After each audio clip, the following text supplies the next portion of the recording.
ओम नमः शिवाय भक्तों, एक बार फिर से ओम नमः शिवाय चैनल में आप लोगों का बहुत बहुत स्वागत है। हम आपको यहाँ पर उज्जैन के प्रसिद्ध जितने भी प्रसिद्ध मंदिर है सारे मंदिरों का दर्शन कराएंगे और उनके बारे में जो पौराणिक कहानी है वो भी आपको बताएंगे। तो इस वीडियो को पूरा देखिए, कहीं जाइए मत और इस वीडियो को पूरा देखिए, आपको बहुत सारी जानकारियाँ प्राप्त होगी। आज हम आपको बताएंगे महाकालेश्वर ज्योतिर्लिंग की उत्पत्ति कैसे हुई है। उज्जैनी में एक बहुत प्रसिद्ध राजा हुए जिसका नाम था चंद्रसेन, और वे राजा भगवान शिव के बहुत बड़े भक्त थे। और शिवगढ़ों में एक मुख्य गढ़ थे जिनका नाम था मणिभद्र। मणिभद्र राजा चक्रसेन के बहुत बड़े मित्र थे। मणिभद्र ने राजा चंद्रसेन को एक दिव्य मणि प्रदान की जिसका नाम था चिंतामणि। उस मणि की वजह से राजा चंद्रसेन की ख्याति दूर दूर तक बढ़ने लगी और उनके पास पड़ोस के राजा उनसे जलने लगे, उनसे घृणा करने लगे। तो वही मणि छीनने के लिए वो पास पड़ोस के राजा उनसे युद्ध करने के लिए उनके राज्य पर आक्रमण कर दिए। जब राजा चंद्रसेन को यह बात पता लगी कि उनके राज्य के ऊपर आक्रमण हो गया है तो उन्होंने अपनी तरफ से कुछ भी बहुत बड़ा प्रयास नहीं किया, क्योंकि वो शिव भक्त थे। तो वो शिव के शरण में जा करके डायरेक्ट महाकाल जी के शरण में जा करके ध्यान में ओम नमः शिवाय का जाप करने लगे और ध्यान में हो गए, समाधिस्थ हो गए। सब भगवान शिव के ऊपर उन्होंने छोड़ दिया। ऐसे ही हम लोगों को भी कुछ भी प्रॉब्लम होता है, कुछ भी होता है, सब कर वही एक भगवान भोलेनाथ ही सर्वकर्तुम मकर्त मनथा कर्तुम समर्थ हैं। जो चाहे वो करे, जो चाहे वो ना करे, सब कुछ उनके इच्छा के ऊपर ही चलता है। इसलिए हम लोगों को भी सब कार्य अपना भगवान भोलेनाथ के ऊपर छोड़ देना चाहिए। अगर हम सारा कार्य उनके ऊपर छोड़ देंगे ईमानदारी से, भक्ति भावना से, तो परिणाम हमेशा ही भक्त के पक्ष में ही होगा। जैसे राजा चंद्रसेन के साथ हुआ। जिस आधार पर राजा चंद्रसेन पूजा कर रहे थे भगवान भोलेनाथ की, वहाँ पर एक गोपी अपने 5 वर्ष के बालक को लेकर के आई भगवान भोलेनाथ के दर्शन के लिए। उस 5 वर्ष के बालक की मन में भक्ति भगवान की इच्छा से जागृत हो गई और वो बहुत ज़्यादा प्रगाढ़ हो गई। तो बालक ने कहीं से तो एक पत्थर उठा करके लाया और उसको शिवलिंग समझ करके भगवान भोलेनाथ की सच्चे मन से पूजा करने लगा। उसकी माता ने उसको खाने के लिए बुलाने का प्रयास की, बालक चलो उठो खाना खाने चलो, लेकिन वो ध्यानमग्न था और भगवान भोलेनाथ की पूजा में इतना ज़्यादा ध्यानमग्न हो गया, इतना ज़्यादा पूजा में लीन हो गया, वो खाने के लिए राज़ी नहीं था। उसकी माता क्रोधित हो गई, क्या ये पत्थर क्या शिवलिंग बना करके पूजा कर रहा है, इस तरीके से बोलने लगी। पत्थर उठा करके उसने पानी में फेंक दिया, जा बुला अपने शिवलिंग को। तो वो बालक शिव की पूजा में इतना लीन था और उसने यह देखा कि माता ने पत्थर को पानी में फेंक दिया है, तो वो भोलेनाथ को पुकारने लगा और रोने लगा। भोलेनाथ उनकी महिमा से, उनकी सच्चे मन की भक्ति से बहुत ज़्यादा प्रसन्न हो गए और देखते ही देखते वहाँ पे एक बहुत ही सुंदर मंदिर बन गया और शिवलिंग भी जो फेंका हुआ था वो आकर के यथावस्थान फिर से उपस्थित हो गया। यह सब देख करके वो बालक की माता आश्चर्यचकित हो गई। राजा चंद्रसेन को जब इस बात की जानकारी हुई, वो भी बालक के दर्शन के लिए तुरंत उपस्थित हो गए वहाँ पे। और जितने पास पड़ोस के राजा, उन लोगों को जानकारी हुई जो चंद्रसेन राजा के राज्य पर आक्रमण करने के लिए आ रहे थे, वो सब भी शिव की महिमा से प्रभावित हो गए और भगवान भोलेनाथ की कृपा से वो सब भी राजा चंद्रसेन के साथ आकर के क्षमा मांगी और सब लोग मिलकर के भगवान भोलेनाथ की पूजा किए। तभी वहाँ पे राम भक्त हनुमान जी उपस्थित हो गए और उस बालक को गोद में बैठा करके और समस्त राजाओं को संबोधित करने लगे। ऋते शिवम नान्यतमा गतिरस्ति शरीरीणाम एवं गोपसुतो दृष्टया शिव पूजाम विलोक्य चा। अर्थात शिव के अतिरिक्त प्राणियों की कोई गति नहीं है। इस गोप बालक ने अन्यत्र शिव पूजा को मात्र देखकर ही बिना किसी मंत्र अथवा विधि विधान के शिव आराधना कर शिवत्व सर्वविध मंगल को प्राप्त किया है। यह शिव का परम श्रेष्ठ भक्त समस्त गोप जनों की कीर्ति बढ़ाने वाला है। इस लोक में यह अखिल अनंत सुखों को प्राप्त करेगा एवं मृत्योपरांत मोक्ष को प्राप्त करेगा। इसी गोप वंश का 8वां पुरुष महायशवंशी नंद होगा, जिसके पुत्र के रूप में स्वयं नारायण कृष्ण के नाम से प्रतिष्ठित होंगे। यह महाकाल शिवलिंग पूरे दुनिया में एकमात्र दक्षिण मुखी स्वयंभू शिवलिंग है। इसके बारे में बोला जाता है कि मुख्य रूप से इस दुनिया में 3 ही प्रकार के शिवलिंग है।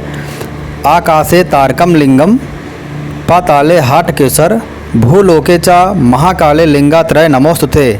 भूलोक में केवल एक ही शिवलिंग है जो महाकाल शिवलिंग के नाम से उज्जैनी में विराजमान है। और यह भी मान्यता है कि यह सृष्टि का मध्य भाग है। कर्क रेखा यहाँ से होकर जाती है और ये महाकाल है। यहाँ से ही समय का नियंत्रण होता है, जो कि भगवान भोलेनाथ स्वयं करते हैं। उज्जैन को मंदिरों का शहर कहा जाता है। ऐसी मान्यता है कि आप अगर यहीं से कुंटल वाले बोरी में एक कुंटल पूरा निवेदन है, एक बार पहले से सब लोग बोलिए जय महाकाल। यह प्लान करें कि हर मंदिर में जाकर के कम से कम एक चावल का दाना अगर मंदिर में हम छोड़ेंगे तो हमारे पूरा 1 कुंटल का चावल ख़त्म हो जाएगा, लेकिन मंदिर की संख्या कम नहीं होगी। ऐसी धारणा है यहाँ पे। आपको हर जगह जगह अनंत मंदिर आपको दिख जाएंगे और एक दिव्य से दिव्य मंदिर दिख जाएंगे। सारे मंदिरों की एक विशेष कहानी है, विशेष कथा है। सारे मंदिर में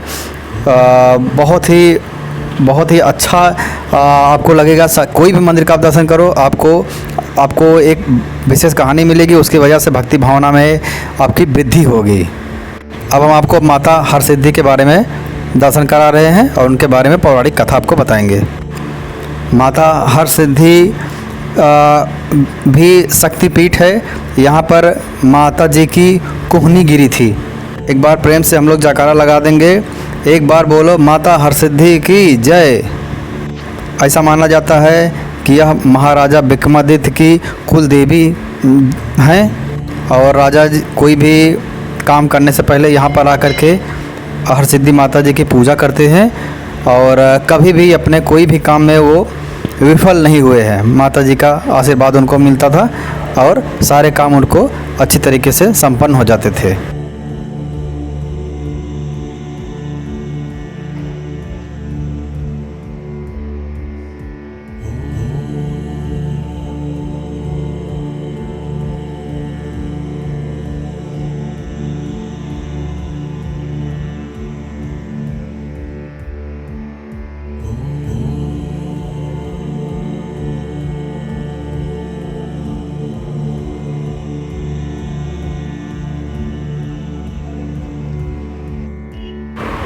यह है रामघाट यह शिप्रा नदी के तट पर स्थित है और यहाँ पर 12 वर्षों में एक बार बहुत विशाल कुंभ का मेला लगता है। यहाँ पर लाखों की संख्या में श्रद्धालु आते हैं।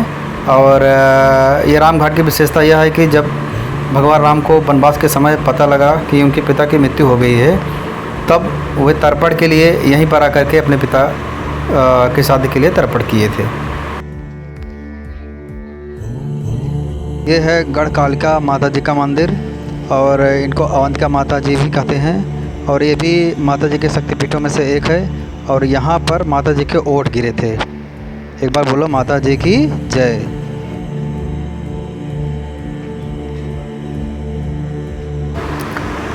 काल भैरव का मंदिर शहर से लगभग 8 किलोमीटर दूर है और इस मंदिर के बारे में कहा जाता है कि अगर कोई उज्जैन आकर महाकाल के दर्शन करे और काल भैरव ना आए, उनके दर्शन ना करे, तो महाकाल के दर्शन का उनको आधा ही फल प्राप्त होता है। धार्मिक मान्यता के मुताबिक काल भैरव को ये वरदान भगवान शिव की पूजा से पहले उनकी पूजा होगी, ऐसा उनको वरदान मिला है काल भैरव को। इस मंदिर की कहानी बड़ी दिलचस्प है। यहाँ पर फूलमाला के साथ साथ मदिरा वाइन चढ़ाया जाता है, जो कि आज भी कलयुग में भी वो आप साक्षात वहाँ पर जाकर आप देख सकते हो, लाइव आप देख सकते हो कि वो वहाँ पर आपके सामने, आंखों के सामने वो आपका जो प्रसाद आप चढ़ाओगे मदिरा वाइन खुद पी लेंगे आपकी आंखों के सामने। ये एक चमत्कार से बढ़कर है, जो कि अभी कलयुग में भी आप इसको अपने आंखों से देख सकते हो। एक बार तो आपकी आंखों पर विश्वास ही नहीं होगा, लेकिन ये कहानी सत्य है, यथार्थ है। आप उज्जैन नगरी में जाकर के ये देख सकते हो लाइव। स्कंद पुराण के मुताबिक चारों वेदों के रचयिता ब्रह्मा ने जब 5वें वेद की रचना करने का फैसला किया तो सारे देवता लोग परेशान हो गए। सारे देवताओं का मानना था कि 4 वेद ही पर्याप्त हैं, जो कि सृष्टि के संचालन के लिए ठीक है। 5वां वेद की रचना करना सृष्टि के नियंत्रण के लिए ठीक नहीं है, लेकिन ब्रह्मा जी नहीं मान रहे थे। तो सारे देवता भगवान भोलेनाथ के पास पहुँचे। ब्रह्मा जी की ब्रह्मा जी शिव जी की बात को भी नहीं माने तो शिव जी क्रोधित हो गए। उनके गुस्से के कारण उनके नेत्र से एक ज्वाला प्रकट हुई और ज्वाला जो है काल भैरव के रूप में परिणत हो गई और ब्रह्मा जी के 5वें सिर को काट दिया। ब्रह्मा जी के सिर को तो काट दिया, उनके घमंड को नष्ट कर दिया, बट वो काल भैरव को ब्रह्म हत्या का दोष लग गया।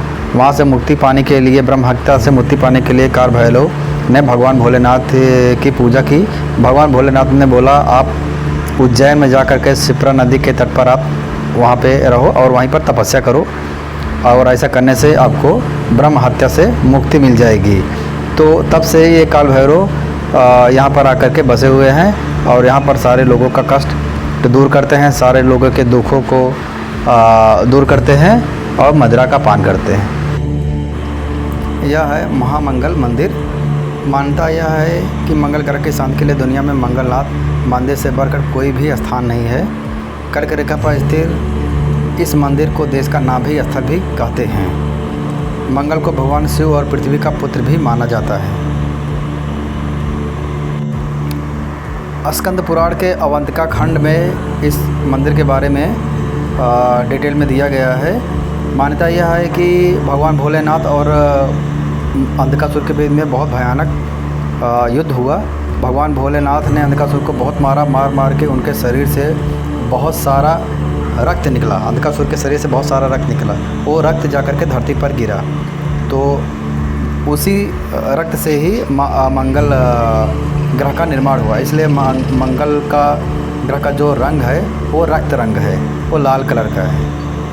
और यही कारण है कि मंगल को भगवान भोलेनाथ और पृथ्वी माता का पुत्र बोलते हैं।